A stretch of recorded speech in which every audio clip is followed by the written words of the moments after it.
Bonjour, c'est Anne-Sandrine Di Girolamo au micro des Ondes de l'Immo, le podcast immobilier attentif et curieux.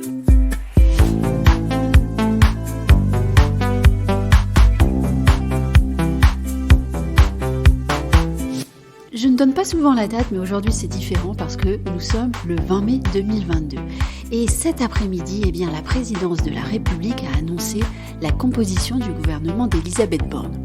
Ça, c'est un événement. Mais on a eu beau le chercher avec beaucoup de volonté, le logement ne figure pas sur la liste. Et ça aussi, c'est un autre événement. Alors, j'ai invité Henri Buzicazo à venir commenter cette actualité pour le moins étonnante. Henri Buzicazo, bonjour. Bonjour Anne-Sandrine. Alors, ce ministre du Logement tant espéré, où est-il ? Nulle part. Nulle part. Pourtant, les syndicats professionnels de l'immobilier avaient appelé de leurs vœux les plus sincères à la nomination d'un ministre du Logement. Écoutez, j'ai plus de 30 ans d'expérience dans ce secteur et c'est la première fois, il faut le souligner, que de manière concertée, toute la filière, mais je pense aux associations actives dans l'univers du logement, associations de consommateurs, Fondation Abbé Pierre, que ce soit bien sûr les organisations professionnelles de l'amont à l'aval, tout le monde avait déploré le silence pendant la campagne électorale sur le logement. Un silence assez assourdissant, notamment de certains grands candidats et du candidat Macron. Bon. On avait commencé par regretter ce silence. Et deuxièmement, avait explicitement demandé, parce que les enjeux l'exigent, que le logement donne lieu à un grand ministère, qu'on n'a pas depuis très longtemps. Il faut remonter, je dis avec émotion, j'ai eu la chance d'être le collaborateur de Pierre Magnery, il faut remonter à 1986, il a été ministre de l'équipement, de l'aménagement du territoire, du logement, des transports, pour trouver un très large périmètre. Et on a eu, bien des années après lui, quelques autres ministres qui ont eu la cohésion des territoires. Mais la cohésion, c'est pas l'aménagement du territoire, c'est mou, voilà. Oui. Donc, il faut remonter très très loin pour trouver une considération du logement. Et c'était la demande, que le logement soit considéré. Pourquoi ? Parce que la construction a plongé pendant 5 ans, on a une situation de pénurie, les prix n'ont fait qu'augmenter et se décrochent de ce que les ménages peuvent faire, la transition énergétique, on attend le mode d'emploi, bref, il le fallait, c'est inexplicable. Voilà, je le dis, c'est inexplicable. Alors, je vais essayer, si vous me le demandez, d'essayer de comprendre des choses, mais c'est inexplicable. Oui, nous n'avons pas de ministre délégué, pas de secrétaire d'État. Rien, parce que par le passé, on avait pu regretter, et à chaque fois, il y a eu des expressions, des communiqués de presse déplorant qu'on ait un simple secrétaire d'État, qu'on ait une simple ministre déléguée, qu'on n'ait pas un ministère plein, comme on dit, ou un ministère régalien. Alors là, c'est la totale. On n'a rien d'autre à dire qu'on est concerné. Mais si vous voulez, il y a deux choses. Je vais aussi inciter à la prudence. Premièrement, il faut lire ce qu'on appelle les décrets d'attribution. Alors c'est un peu technique, mais un ministre, lorsqu'il est nommé, à la faveur d'un décret, on lui donne sa feuille de route, en quelque sorte, c'est-à-dire les domaines dont il aura la responsabilité. Tous ne sont pas cités dans son titre. Oui. Typiquement, je crois qu'on n'a pas de ministère de la mer. La mer va sans doute être rattachée à l'agriculture, c'est souvent le cas. Bon. Donc il ne faut pas crier au loup, le logement risque d'être mentionné dans un décret d'attribution. Mais ça n'enlève rien à la symbolique qui fait qu'il n'est pas dans un titre ministériel. Simplement, on saura quel sein se vouer, si je puis dire, parce que si demain on veut rencontrer le ou la ministre pour lui demander ceci ou cela, il faut savoir qui c'est.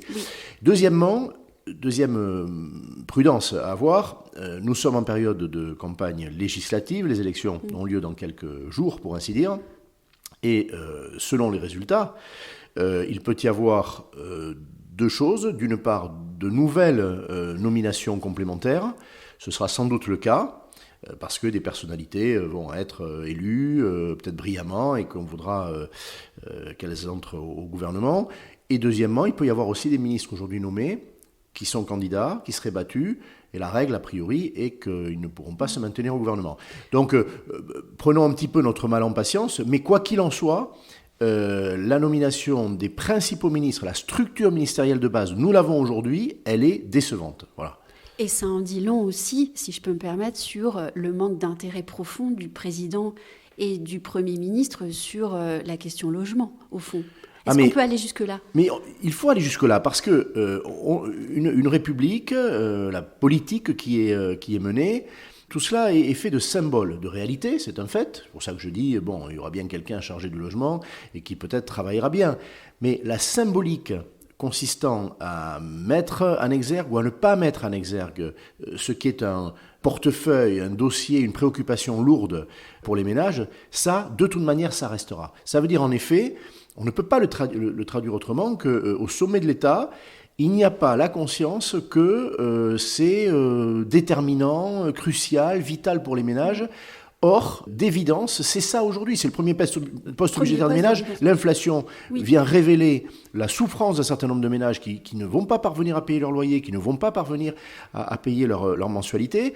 Les copropriétaires ne savent pas comment ils vont parvenir aux objectifs de rénovation. Les promoteurs ne savent pas non plus comment ils vont ne plus construire sur des terrains qu'il ne faut pas artificialiser. On a un désarroi profond de la population. Ça n'a pas été vu par Emmanuel Macron ni par Elisabeth Borne, d'évidence. Oui, vous venez de le rappeler, en pleine crise du pouvoir d'achat, en pleine crise inflationniste, à un moment même où on parle de peut-être devoir geler l'augmentation des loyers. Oui. Bien sûr. Eh bien, c'est une absence qui en dit long et qui ne s'explique pas. Et d'ailleurs, dans un tweet aujourd'hui, vous dites il faudra que la Première ministre l'explique aux ménages éprouvés par la faiblesse de la construction, ça on n'en a pas encore parlé, et les défis hors de leur portée de la transition. Qu'elle s'explique ou qu'elle l'explique ? Les deux. Les deux parce que, je n'aurais pas l'arrogance de dire qu'une première ministre doit s'expliquer, mais vous savez, ministre, il faut en revenir à l'étymologie, ça veut dire serviteur. Oui. Bon. Un ministre est un serviteur de la République, que ce soit la première ministre ou les autres, au service de la grande cause qui est le bon fonctionnement du pays, de la République, de la démocratie.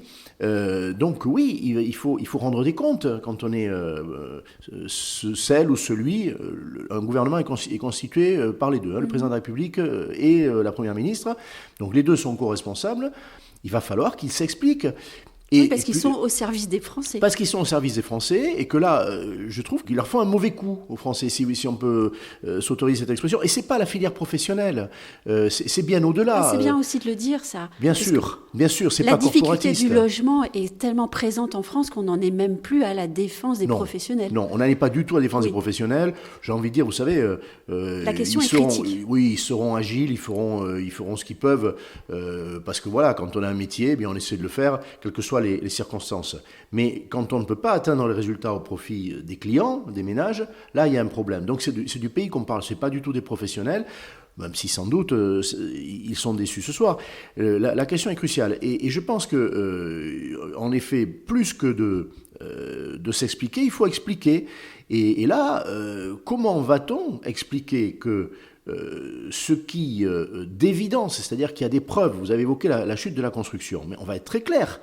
Vous prenez une courbe de mise en chantier, il en existe, on peut remonter très très loin, sur des dizaines d'années, mais si on prend les 5 dernières années, eh bien, la courbe, elle n'est que descendante.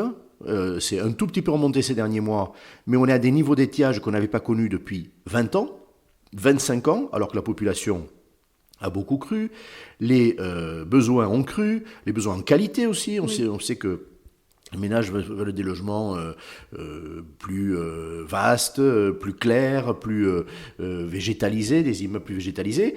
Bon, à tout cela, qu'est-ce qu'on va dire à tous ces ménages qui ont toutes ces attentes, toutes ces inquiétudes, ces déceptions ? En effet, comment on va parvenir à la transition environnementale avec la feuille de route, la loi climat-résilience, dans les 10 ans qui viennent, elle va coûter des milliards. Où sont ces milliards ? Comment va-t-on trouver les professionnels pour le faire ? La filière ne peut même pas répondre à ces atouts. Il n'y a pas assez de diagnostiqueurs, pas assez d'entreprises en bâtiment, notamment certifiées, reconnues garants de l'environnement. On est dans une situation, on va être très clair, à laquelle s'ajoute maintenant l'inflation, des taux d'intérêt majorés, une fermeture de l'accès au crédit, le coût de fonctionnement des logements qui explose, les taxes foncières, on le sait depuis ce matin, c'est une augmentation d'1,9% de la part communale de la taxe foncière. L'an dernier, à pareille époque, on était à pratiquement une courbe plate, un indice de référence des loyers qui explose. Comment va-t-on dire à tous ceux qui vivent ça, c'est-à-dire 90% de la population... Qu'ils ne sont pas étranglés. Eh bien voilà, qu'ils ne sont pas étranglés, qu'il n'y a pas de problème, que ça n'est pas un grand dossier. Moi, je ne sais pas. Voilà. Donc, je ne voudrais pas être à la place, en effet, de ceux qui vont devoir expliquer ça aux Français, parce que je crois que c'est une erreur, et que les erreurs, on a du mal à les expliquer. Alors, on peut les corriger, et c'est aussi pour ça que c'est intéressant que vous me donnez la parole et à d'autres, et que la communauté se manifeste, pas en disant on est agacé, on est énervé, en disant on ne comprend pas. Moi, on est surtout inquiet. On est inquiet. Les mots qui me sont venus, c'est je ne comprends pas, je suis désemparé. Je ne vais pas inventer des explications. Je pense que c'est une erreur et que cette erreur doit être réparée. Il est toujours temps. Un Premier ministre peut à chaque instant nommer un ministre de plus. Des remaniements, des mini-remaniements techniques, comme on dit, il y en a régulièrement. Quand on se trompe, on répare. Voilà, c'est le principe de base. On va passer à la question de la rénovation énergétique, parce que là aussi j'ai des questions. On sait qu'elle va peser lourdement sur le logement en France aussi. On sait l'interdiction de louer à venir sur certains biens, suite à, on va le dire, au couac du DPE nouvelle formule. On a désormais 2 nouvelles ministres, Agnès Pannier-Runacher, ministre à la transition énergétique, et Amélie de Montchalin, ministre à la planification écologique et à la cohésion des territoires. 2 ministres, ça fait beaucoup quand même. Si on pense au couac du DPE, par exemple, sous la seule Emmanuelle Evargon. Alors, est-ce qu'avec... non pas 2 ministres, mais même 3, parce que la Première ministre... J'en ai oublié une. Oui, parce que Emmanuel Macron l'avait dit, et il a respecté cette promesse, la Première ministre est directement...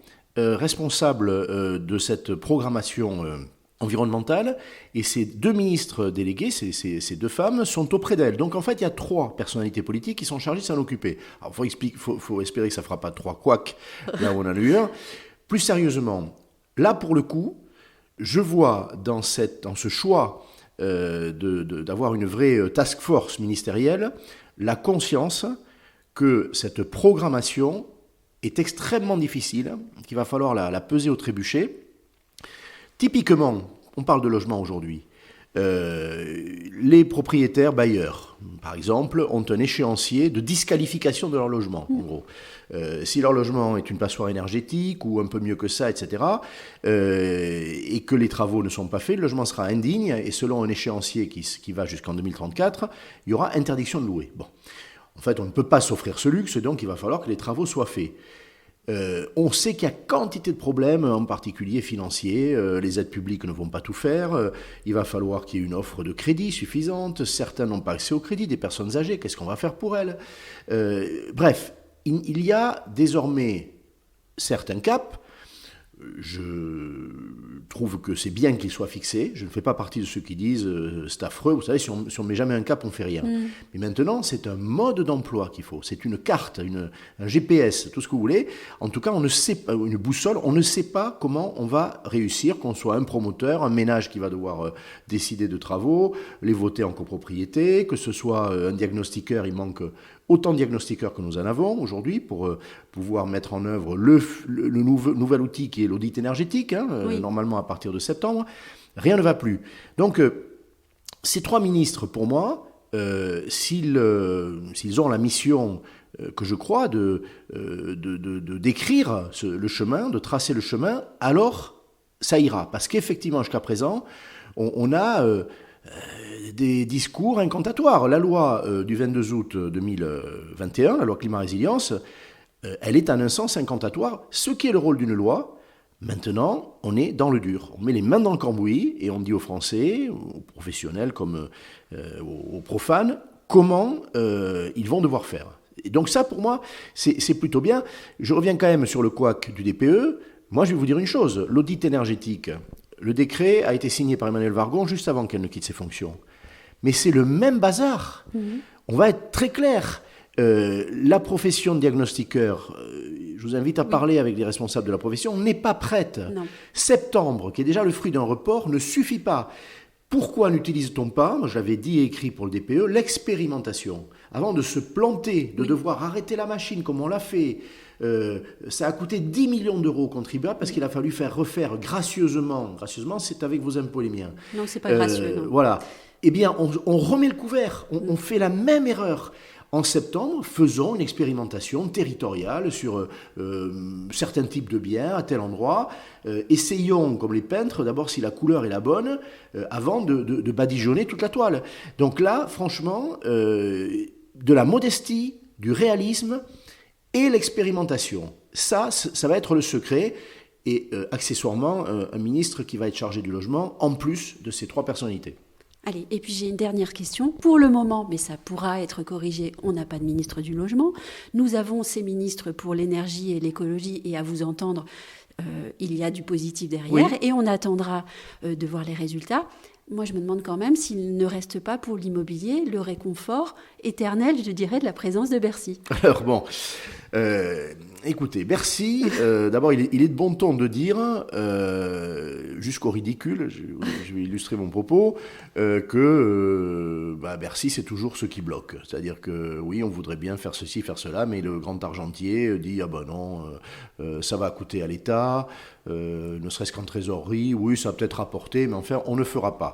Quand je dis jusqu'au ridicule, moi j'ai entendu des ministres, j'ai entendu Julien de Normandie, ce que je dis n'est pas ad hominem, dire à la profession, aidez-moi pour obtenir, je ne sais quoi, la prolongation du Pinel ou peu importe, oui. Telle ou telle aide, parce qu'à Bercy, ils ne veulent pas, aidez-moi. Alors, on va arrêter ça. Les ministres d'abord doivent être solidaires entre eux, et puis, en effet, le ministre de l'économie, il a la responsabilité très largement du logement. Pourquoi ? Parce que le logement, on va imaginer qu'il y a un ministère, c'est ce qu'on appelle un ministère dépensier. Bon, c'est-à-dire qu'en effet, il faut des aides, il faut des amortisseurs. Depuis la reconstruction dans ce pays, on sait que si on laisse le marché tout faire, ça ne fonctionnera pas. Bon, il y a ceux qui n'ont pas de problème, c'est 10%. Les autres, le marché, il est dur pour eux, il faut les aider. Bon, donc il faut des aides au logement. Il faut de la fiscalité favorable pour inciter les investisseurs, etc., etc. Aujourd'hui, le logement coûte 40 milliards. Et le logement rapporte près de 80 milliards. Donc c'est une bonne opération pour l'État. Et un ministère de l'économie lucide, intelligent, qui serait plus économiste que comptable, peut en effet, demain, donner de l'oxygène au logement, que des décisions heureuses soient prises.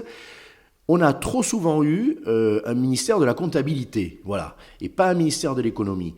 Le logement crée de la valeur, crée de la richesse dans ce pays, dans des proportions considérables. Création d'emplois, rentrée fiscale, je disais, 40 milliards contre 80 milliards, il ne faut pas avoir fait une grande école ou être expert comptable pour voir que c'est tout bénéfice. Alors bien sûr, il y a un problème de décalage de trésorerie. On connaît ça dans les entreprises. Vous investissez en année N, et puis c'est peut-être en année N plus 3 que le résultat va arriver. Mais sans c'est ainsi qu'on grandit le patrimoine. Évidemment, évidemment. Et sans cela, il n'y aurait pas d'entreprise, et les plus belles, les plus grandes n'existeraient pas.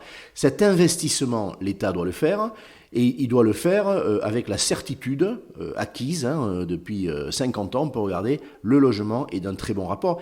Et d'un autre rapport, un pays ne vit pas en paix avec lui-même. Moi, je suis très clair là-dessus et je suis inquiet à ce stade. Si ses ménages, sa population, n'est pas bien logée, n'est pas heureuse dans son rapport au logement. Pour ces raisons-là, vous savez, c'est pas seulement par vertu. Et le président Macron avait dit qu'il y parviendrait. C'est pas encore fait. On ne peut pas s'accommoder du sans-abrisme. Oui. Voilà. On voit bien que on n'est pas heureux de voir que des gens sont dans la rue, dorment dans leur voiture, ne décohabitent pas de chez leurs parents ou du conjoint avec qui ils ont divorcé. Un pays comme ça ne vit pas en paix. Et vous savez, l'épisode des Gilets jaunes, il pourrait se reproduire avec une couleur peut-être plus vive encore. Parce que derrière les Gilets jaunes, il y avait des ménages, propriétaires de maisons individuelles, qu'on a un peu insultés il n'y a pas très longtemps. C'était pas heureux. Des ménages qui justement ont des maisons qui, au plan de la transition énergétique, sont pas à la hauteur. Ce sont des maisons qui valent 80, 100 000 euros dans le meilleur des cas, et il y a 40, 50 ou 60 000 euros de travaux à faire. Eh bien, ils ont un problème. Il faut le leur résoudre. Il y a des voies. Voilà. Donc, le malheur, ça va jusque-là, d'un certain nombre de ménages, on ne peut pas l'ignorer. Et si on ne résout pas ce problème, s'il n'y a pas quelqu'un... C'est aussi ça, un ministre. Ça rassure. Ça. Vous savez, dans un pays où on croit dans les élus, dans le pouvoir politique, bien sûr qu'il y a de la défiance. Mais regardez... Quand vous voyez ce qui se passe, les difficultés, on se tourne vers les pouvoirs publics, que ce soit des problèmes de santé, on a confiance dans les pouvoirs publics quand ils vous disent, eh bien, on se confine parce que sans ça, on va mourir, on le fait. Donc, un ministre du Logement, c'est aussi quelqu'un, c'est un repère. Voilà, c'est un repère pour des ménages qui ont un symbole. Bien sûr, pour des ménages qui ont des difficultés. Vous savez, ils ont deux repères. Leur maire, le maire de leur commune, et puis le ministre ou la ministre. Ce sont deux repères. Et ceux qui sont sans abri, allez leur expliquer qu'il n'y a personne pour s'occuper du logement. Moi, ça peut aller, vous, ça peut aller, même ceux qui allaient, ils voudraient un logement meilleur. Mais ceux qui sont dans la rue, on va leur dire, tu sais, ceux qui te fait défaut, là, le logement, il n'y a personne qui s'en occupe. On ne peut pas faire ça. Et donc le gouvernement, qui ne prévoit pas de ministre du Logement pour le moment, il franchit la ligne jaune ? Oui, il franchit la ligne jaune. On peut revenir en arrière, hein. On peut revenir sur ses pas. Hein. C'est une possibilité. J'ai toujours dit pour le moment. Voilà, il faut dire pour le moment. Et puis vous savez, moi je crois aussi que ce qu'on appelle le lobbying, l'influence publique, voilà, on peut dire en français, c'est pas interdit, les corps intermédiaires, les organisations professionnelles. Moi, j'ai une voix, vous voyez, j'ai la chance que vous me donniez la parole, donc j'ai une voix. On sert aussi à éclairer la décision publique. On peut se tromper. Moi, je me trompe, voilà. Pourquoi Et puis on évolue aussi. Mais oui, bien sûr, et on évolue aussi. Et pourquoi un président de la République ne se tromperait-il pas ? Là, il s'est trompé. Alors, comme depuis 5 ans, il se trompait un petit peu sur le logement, je suis impatient maintenant qu'il y ait un retour en arrière et que le logement ait une autre place, et une place tout court. Un grand merci, Henri. Merci, Anne-Sandrine.